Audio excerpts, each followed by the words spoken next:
Hello दोस्तों, आज हम पढ़ेंगे इंडियन कॉन्ट्रैक्ट एक्ट 1872, जिसे हम हिंदी में भारतीय संविदा अधिनियम 1872 के नाम से जानते हैं। तो इस एक्ट में जो वर्ड कॉन्ट्रैक्ट डिफाइन किया गया है, जिसे हिंदी में संविदा या अनुबंध कहते हैं, उसका मतलब क्या होता है।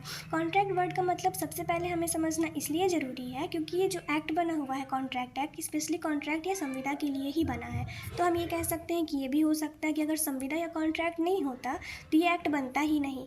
तो इस एक्ट को स्टार्ट करने से पहले हमें वर्ड कॉन्ट्रैक्ट का मतलब अच्छे से समझना ज़रूरी है। चलिए स्टार्ट करते हैं। क्योंकि अगर हम ये एक्ट का वर्ड मतलब ये जो कॉन्ट्रैक्ट वर्ड है उसका मतलब हम अच्छे से समझ लेंगे तो ये एक्ट में जो अदर प्रोविज़न है वो हमें अच्छे से समझ में आ जाएंगे। तो जब हम BR एक्ट ओपन करते हैं तो BR एक्ट का जो सेक्शन 2 है, उस सेक्शन 2 क्लॉज H में किसकी डेफिनेशन दी हुई है। सेक्शन 2 क्लॉज H में किसकी डेफिनेशन दी हुई है, कॉन्ट्रैक्ट की डेफिनेशन दी हुई है। तो चलिए पढ़ते हैं क्या लिखा है। An agreement enforceable by law is a contract. An agreement enforceable by law is a contract. Hindi में पढ़ते हैं, वह करार जो विधिता प्रवर्तनीय हो संविदा है। वह करार जो विधिता प्रवर्तनीय हो संविदा है। तो हमें क्या लगा था कि हम इसकी डेफिनेशन पढ़ लेंगे, कॉन्ट्रैक्ट वर्ड की डेफिनेशन पढ़ लेंगे, हिंदी या इंग्लिश किसी में तो हमें समझ आ ही जाएगा कि कॉन्ट्रैक्ट क्या है। लेकिन हिंदी और इंग्लिश में अच्छे से पढ़ने के बाद भी हमें इसकी डेफिनेशन समझ में नहीं आ रही है। इसका सबसे बड़ा रीज़न क्या है, अच्छे से हम इसको पढ़ते हैं तो इसके दो वर्ड हमें मिलते हैं। कौन से दो वर्ड हमें सामने आते हैं। पहला वर्ड है एग्रीमेंट, जिसे हिंदी में करार बोलते हैं, जिसकी डेफिनेशन 2 क्लॉज ई में दी हुई है। और दूसरा वर्ड है इन्फोर्सेबल बाई लॉ, जिसे हिंदी में विधिता प्रवर्तनीय कहते हैं। तो अगर हमको कॉन्ट्रैक्ट वर्ड का मतलब समझना है तो हमें एग्रीमेंट या फिर करार, और दूसरा है इन्फोर्सेबल बाई लॉ या विधिता प्रवर्तनीय, इसका मतलब समझेंगे तब हमें समझ में आएगा कि कॉन्ट्रैक्ट क्या है। तो पहले हम एग्रीमेंट या फिर करार समझेंगे, उसके बाद हम समझेंगे कि इन्फोर्सेबल बाई लॉ या विधिता प्रवर्तनीय क्या होता है। तो चलिए स्टार्ट करते हैं। एग्रीमेंट को हम एक एग्जांपल से समझने की कोशिश करते हैं। हम सबको दिख रहा है कि एक यहाँ पे एक पर्सन है जिसका नाम क्या है, जिसका नाम है श्यामू। अब श्यामू को 10 लाख रुपए की ज़रूरत है। इसे 10 लाख रुपए की क्यों ज़रूरत है, क्योंकि जो श्यामू का बेटा है वो हॉस्पिटल में एडमिट है, बहुत ही ज़्यादा सीरियस है, और डॉक्टर बोले हैं कि आपके बेटे का ट्रीटमेंट करने में कितना खर्चा आएगा, कम से कम 10 लाख रुपये लगेंगे। तो अपने बेटे को अगर आपको बचाना है तो 10 लाख रुपए जमा करिए। अब श्यामू के पास क्योंकि पैसा बिल्कुल भी नहीं है तो श्यामू क्या करे, तभी श्यामू को याद आता है कि एक पर्सन है, कौन है, रामू। एक पर्सन है रामू जिसके पास पैसे तो हैं लेकिन वो घर कब से ख़रीदना चाहता है, उसको अच्छा घर नहीं मिल रहा। श्यामू सोचता है कि मेरे पास घर तो है, अब इसको बेचने के अलावा मेरे पास कोई दूसरा ऑप्शन नहीं है, बेटे को बचाना तो बहुत ही ज़रूरी है। तो श्यामू सोचता है कि शायद रामू मेरा घर खरीद ले तो शायद मुझे 10 लाख रुपए मिल जाए। तो जो श्यामू है वो किसके पास जाता है, रामू के पास जाता है, और रामू से बोलता है कि श्यामू रामू से बोलता है कि मैं अपना घर 10 लाख रुपए में बेचना चाहता हूँ, क्या तुम उसे खरीदोगे। तो यहाँ पे हमें रुकना है और समझना है कि जो श्यामू सेंटेंस बोला, रामू से क्या बोला है कि मैं अपना घर 10 लाख रुपए में बेचना चाहता हूँ, क्या तुम खरीदोगे। इस सेंटेंस को हम क्या कहते हैं, इस सेंटेंस को हम प्रपोजल कहते हैं, इसको हम ऑफ़र भी कहते हैं, और हिंदी में इसे हम प्रस्तावना कहते हैं। तो जब भी कोई पर्सन अपनी कोई ऐसी इच्छा, जिसमें कोई काम करना या ना करना लिखा है, और दूसरे पर्सन के सामने इसलिए बोल रहा था कि जो दूसरा पर्सन है वो उसकी इच्छा के अकॉर्डिंग वर्क करे, तो हम कहेंगे कि एक पर्सन दूसरे पर्सन को क्या किया है, प्रस्तावना दिया, प्रपोजल दिया है या ऑफ़र दिया है। तो यहाँ पे श्यामू रामू से क्यों कह रहा है कि मेरा घर खरीदो, कहीं ना कहीं उसकी इच्छा है कि मैं बोलूँ तो रामू घर खरीद ले और मुझे 10 लाख रुपए मिल जाए। तो हम ये कह सकते हैं कि श्यामू ने रामू को ऑफ़र दिया या प्रपोजल दिया, हिंदी में से हम प्रस्तावना कहेंगे। रामू सोचता है क्योंकि मुझे तो घर चाहिए, श्यामू का घर अच्छा भी है तो मैं ख़रीद लेता हूँ। तो रामू अब श्यामू से कहता है, रामू श्यामू से कहता है कि मैं तुम्हारा घर 10 लाख रुपए में ख़रीदने के लिए तैयार हूँ, रेडी हूँ। तो जो रामू अब सेंटेंस बोला उसे हम क्या कहेंगे, उसे हम एक्सेप्टेंस कहेंगे। हिंदी में से हम क्या कहते हैं, हिंदी में से हम प्रतिग्रहण कहते हैं। नॉर्मल लैंग्वेज में हम लोग इसे स्वीकार करना कहते हैं। जब भी कोई पर्सन किसी दूसरे पर्सन के सामने कोई ऑफ़र रखता है, सामने वाला पर्सन स्वीकार कर लेता है, हाँ बोल देता है, तो क्या कहलाता है, वो एक्सेप्टेंस कहलाता है। तो जब भी कभी कोई पर्सन ऑफ़र दिया, सामने वाला पर्सन उसे एक्सेप्ट कर लिया, तो वो क्या बन जाता है, तो वो प्रॉमिस बन जाता है। ठीक है, ऑफ़र को प्रस्तावना कहते हैं, एक्सेप्टेंस को प्रतिग्रहण या स्वीकारोक्ति कहते हैं, और प्रॉमिस को वचन कहते हैं। तो हम कह सकते हैं कि offer plus acceptance is equal to promise. तो जब भी कभी हम प्रॉमिस वर्ड यूज करें तो उसमें क्या क्या आएगा, उसमें ऑफ़र आएगा और एक्सेप्टेंस आएगा। अब यही जो प्रॉमिस है, इस प्रॉमिस के साथ जब कंसिडरेशन मिल जाता है, हम कह सकते हैं कि offer plus acceptance plus consideration is equal to agreement. और हमें क्या समझना था? हमें एग्रीमेंट ही समझना था, हमें करार का मतलब ही समझना था। तो हमें ऑफ़र समझ में आ गया, एक्सेप्टेंस समझ में आ गया, दोनों मिल गए तो प्रॉमिस बन गया, वचन बन गया, समझ में आता है। बट ये कंसिडरेशन क्या होता है, जिसे हिंदी में प्रतिफल बोलते हैं। तो चलिए हम कंसिडरेशन समझते हैं। तो जब श्यामू रामू को अपना घर बेच रहा है, मतलब श्यामू रामू को अपना घर दे रहा है, तो क्या श्यामू को बदले में कुछ मिल रहा है? हाँ, श्यामू को बदले में, अपने घर देने के बदले में उससे क्या मिल रहा है? उसे 10 लाख रुपए मिल रहे हैं। श्यामू को तो बदले में 10 लाख रुपए मिल रहे हैं। अब रामू क्या कर रहा है? जो रामू है वो श्यामू को क्या कर रहा है? 10 लाख रुपए दे रहा है। तो क्या रामू को बदले में कुछ मिल रहा है? क्या मिल रहा है? रामू को बदले में श्यामू का घर मिल रहा है। और कंसिडरेशन मतलब यही होता है कि बदले में हमें क्या मिल रहा है। जब भी हम किसी पर्सन के लिए कुछ काम करते हैं तो बदले में उस पर्सन को भी हमारे लिए कुछ करना होता है। यही कंसिडरेशन हिंदी में प्रतिफल कहलाता है। बिना कंसिडरेशन के एग्रीमेंट नहीं बनेगा, एग्रीमेंट नहीं बनेगा तो कॉन्ट्रैक्ट नहीं होगा। इस एक्ट में बहुत सारे ऐसे प्रोविज़न हैं, मतलब कुछ प्रोविज़न ऐसे हैं जो बिना कंसिडरेशन के भी कॉन्ट्रैक्ट को वैलिड बताते हैं। बट अभी नॉर्मली हमें समझना है कि कॉन्ट्रैक्ट होने के लिए, एक संविदा होने के लिए कंसिडरेशन का होना बहुत ज़रूरी है। तो मुझे ऐसा लगता है कि कंसिडरेशन आपको समझ में आया होगा कि अगर हम किसी के लिए कुछ करते हैं तो बदले में हमें भी कुछ मिलना चाहिए। अच्छा, जैसे प्रॉमिस कंप्लीट होता है तो जो ऑफ़र देता है, जैसे श्यामू ने ऑफ़र दिया, तो जो ऑफ़र देता है वो प्रॉमिसर बन जाता है। क्या बन जाता है? प्रॉमिसर बन जाता है, जिसे हिंदी में क्या बोलते हैं? वचनदाता बोलते हैं। और जिसे ऑफ़र देता है, जो एक्सेप्ट करता है, वो प्रॉमिसी बन जाता है। क्या बन जाता है? प्रॉमिसी, जिसे हिंदी में वचन ग्रहीता कहते हैं।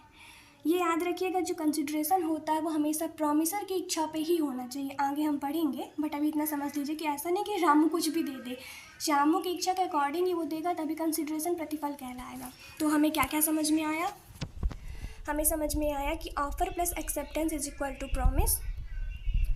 प्रॉमिस के साथ जब कंसिडरेशन मिलता है तो क्या बन जाता है? एग्रीमेंट।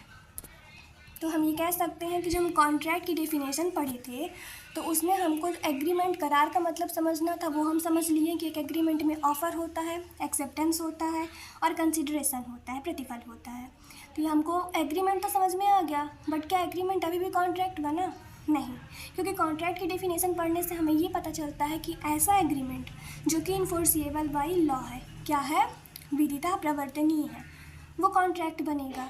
तो इन्फोर्सिएबल बाय लॉ का मतलब क्या होता है? अब हम ये समझने की कोशिश करते हैं और इसी एग्जांपल से समझेंगे। मान लीजिए श्यामू और रामू के बीच घर बेचने और 10 लाख रुपए लेने देने का तो एग्रीमेंट हो गया। अब जब श्यामू घर रामू के नाम करना चाहता है तो रामू कहता है कि मैं तुम्हारा घर नहीं खरीदूंगा और ना ही तुम्हें 10 लाख रुपए दूंगा। ठीक है, अब श्यामू क्या करे? तो दोनों पार्टी में से जब भी कोई पार्टी क्या करती है, अपना प्रॉमिस पूरा नहीं करती, निभाती नहीं है, मना करती है, या कह दें कि वो अपना प्रॉमिस तोड़ रही है, तो वो क्या कहलाता है? वो ब्रीच ऑफ कॉन्ट्रैक्ट कहलाता है, जिसे हिंदी में क्या बोलते हैं? संविदा भंग करना, संविदा भंग करना। तो दोनों पार्टी के पास ये अधिकार होता है। जैसे अभी श्यामू परेशान है क्योंकि रामू मना कर दिया। श्यामू तो रेडी है घर बेचने के लिए, लेकिन रामू रेडी नहीं है खरीदने के लिए, लेकिन पहले वो रेडी था। तो अब श्यामू क्या करेगा? श्यामू जाएगा कोर्ट के पास जाएगा और कोर्ट से बोलेगा कि जज साहब आप मुझे आप मुझे प्रतिफल दिलवाइए, मुझे कंपनसेशन दिलवाइए। कंपनसेशन मतलब क्या होता है? कंपनसेशन मतलब होता है क्षतिपूर्ति, जो मेरा नुकसान हुआ है। हम दोनों के बीच वैलिड एग्रीमेंट हुआ था, वो आप रामू से बोलिए तो मेरा घर खरीदे और मुझे 10 लाख रुपए दे, अपना प्रॉमिस पूरा करे। तो अब कोर्ट रामू को ऑर्डर देगा और रामू को वो काम करना पड़ेगा जो उसने प्रॉमिस किया था, जो एग्रीमेंट किया था। यहाँ ये भी हो सकता है कि श्यामू रामू से बोले कि बेटे की तबीयत ख़राब है, घर की रजिस्ट्री ये सब करवाने में टाइम लग जाएगा, तो मुझे अभी पैसा दे दो, बाद में मैं घर तुम्हारे नाम कर दूँगा। अब उसका बेटा ठीक हो गया, 10 लाख रुपए तो हॉस्पिटल में उसने जमा कर दिए। अब रामू कहता है कि ठीक है, बेटा ठीक हो गया, सिचुएशन अच्छी हो गई है, तो घर मेरे नाम करो। अब श्यामू के मन में लालच आ गया। श्यामू सोचता है क्योंकि मेरा बेटा ठीक हो गया तो मैं घर क्यों दूँ, पैसा तो मुझे मिल गया। तो श्यामू कहता है मैं तुमको नहीं दूंगा अपना घर, मतलब तुम्हारे नाम नहीं करूँगा। तो जो राइट श्यामू के पास था वही राइट रामू के पास भी है। तो अब रामू जाएगा कोर्ट के पास और कोर्ट से बोलेगा कि श्यामू को बोलिए, उसे डायरेक्शन दीजिए, उसे ऑर्डर दीजिए तो वो अपना प्रॉमिस पूरा करे, अपना एग्रीमेंट पूरा करे। तो श्यामू को कोर्ट डायरेक्ट करेगा, ऑर्डर देगा और श्यामू को काम करना पड़ेगा। ये क्या कहलाता है? विदिता प्रवर्तनीय। ये कहलाता है इन्फोर्सेबल बाय लॉ। तो इन्फोर्सेबल बाय लॉ का मतलब क्या होता है कि दोनों पार्टी में से जो एग्रीमेंट या कॉन्ट्रैक्ट की दोनों पार्टी हैं, दोनों पार्टी में से अगर कोई भी पार्टी अपना प्रॉमिस तोड़ती है, पूरा नहीं करती, जिसे हम ब्रीच ऑफ कॉन्ट्रैक्ट कहते हैं, तो जो सफरिंग पार्टी होती है, जिसका नुकसान हो रहा है, वो कोर्ट की हेल्प ले सकती है। शॉर्टकट में आप समझ लीजिए कि कोर्ट की हेल्प ले लेना क्या कहलाता है, विदिता प्रवर्तनीय, और कोर्ट हमारी हेल्प करेगा भी। तो अगर हम देखें तो हमें एग्रीमेंट दो तरह के समझ में आते हैं, ठीक है। एक एग्रीमेंट ऐसा एग्रीमेंट होता है जो कि इन्फोर्सेबल बाय लॉ होता है, विदिता प्रवर्तनीय होता है, और कोई भी एग्रीमेंट जो इन्फोर्सेबल बाय लॉ वो क्या बन जाता है, वो कॉन्ट्रैक्ट बन जाता है, संविदा बन जाता है।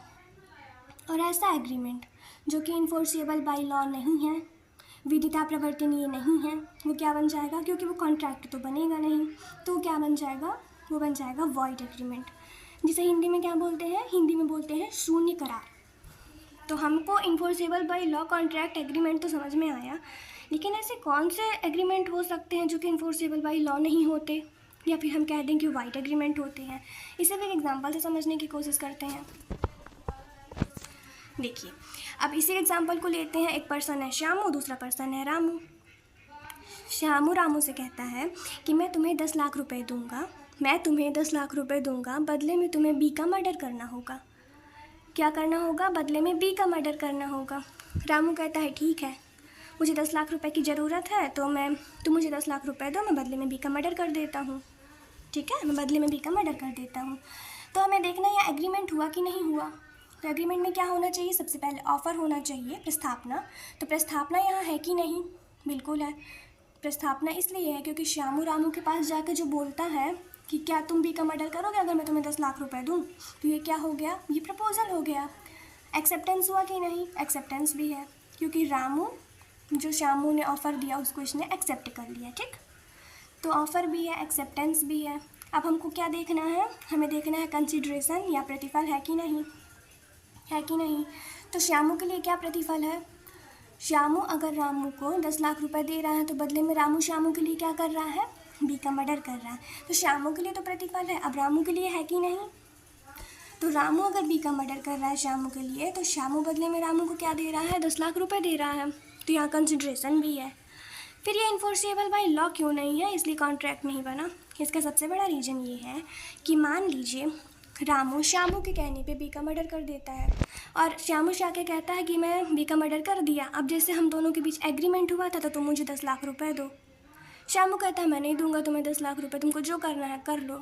तो अब ये बताइए, क्या रामू के पास ये राइट है कि वो कोर्ट में जाके ये बोले कि जज साहब अब श्यामू को आप ऑर्डर दीजिए कि हम दोनों के बीच एग्रीमेंट हुआ था, बदले में मैं उसके लिए बी का मर्डर किया हूँ, तो वो मुझे 10 लाख रुपए दे। बोल सकता है रामू ऐसा? नहीं बोल सकता, रामू के पास ये अधिकार नहीं है, क्योंकि ये इल्लीगल है। किसी का मर्डर का आप एग्रीमेंट कर रहे हैं तो इसको आप इन्फोर्स नहीं करवा सकते, इसमें कोर्ट आपकी हेल्प नहीं करेगा। बदले में हो सकता है आपको सज़ा मिल जाए, क्योंकि आप खुद जाके वहाँ कह रहे हो कि मैंने बी का मर्डर किया। रामू ऐसा नहीं कर सकता। क्या श्यामू कर सकता है? चलिए चेक करते हैं। मान लीजिए श्यामू रामू को 10 लाख रुपए एडवांस में दे दिया, बोला ठीक है तुमको ज़रूरत है तुम रखो, बदले में बी का मर्डर कर दो। रामू सोचता मेरा काम तो हो गया। तो श्यामू बोला तुमने बी का मर्डर किया कि नहीं? रामू बोलता मैंने नहीं किया, ना ही मैं करूँगा, मेरा काम हो गया, ना ही तुम्हारा पैसा लौटाऊंगा तुमको। तो क्या श्यामू के पास ये राइट है कि वो कोर्ट में जाके बोले क्योंकि मैं इसको 10 लाख रुपए दिया हूँ तो अब रामू से बोली कि वो बी का मर्डर करे? कोर्ट ऐसा बोलेगी? नहीं बोले, कोर्ट ऐसा नहीं बोलेगा, जज साहब ऐसा नहीं बोलेंगे। तो इन दोनों के पास क्या नहीं है, इन दोनों के पास राइट नहीं है अपना एग्रीमेंट इन्फोर्स करवाने का, जिसे हिंदी में क्या बोलते हैं, प्रवर्तनीय करवाने का। ठीक है, इसलिए इन्फोर्सेबल बाय लॉ नहीं। क्यों नहीं है? क्योंकि इलीगल एग्रीमेंट है। मतलब क्या हो गया, ये वॉइड एग्रीमेंट हो गया। तो हम कॉन्ट्रैक्ट क्या हम समझ में पाए, कॉन्ट्रैक्ट क्या अब हमें समझ में आया। तो अब डेफिनेशन पढ़ते हैं फिर से।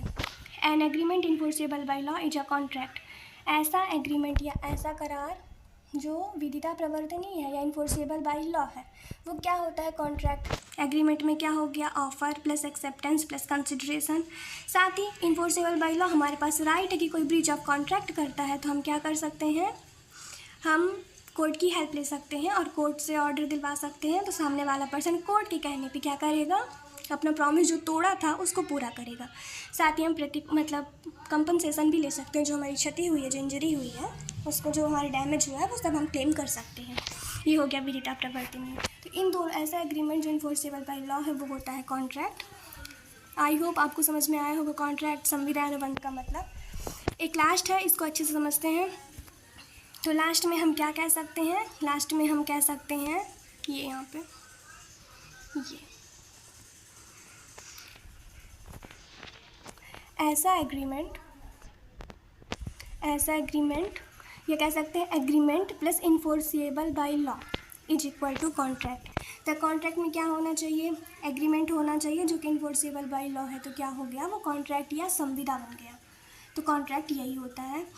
और वाइड एग्रीमेंट क्या होता है और वाइडेबल कॉन्ट्रैक्ट क्या होता है या वाइड कॉन्ट्रैक्ट क्या होता है, इसका प्रोविज़न जो दिया हुआ इस एक्ट में उसे हम अलग समझेंगे, अलग लेक्चर में समझेंगे। आज के लिए बस इतना ही। अगर आपको ये लेक्चर समझ में आया हो तो प्लीज़ आप लाइक करिएगा और हमें ज़रूर बताइएगा। Thank you so much.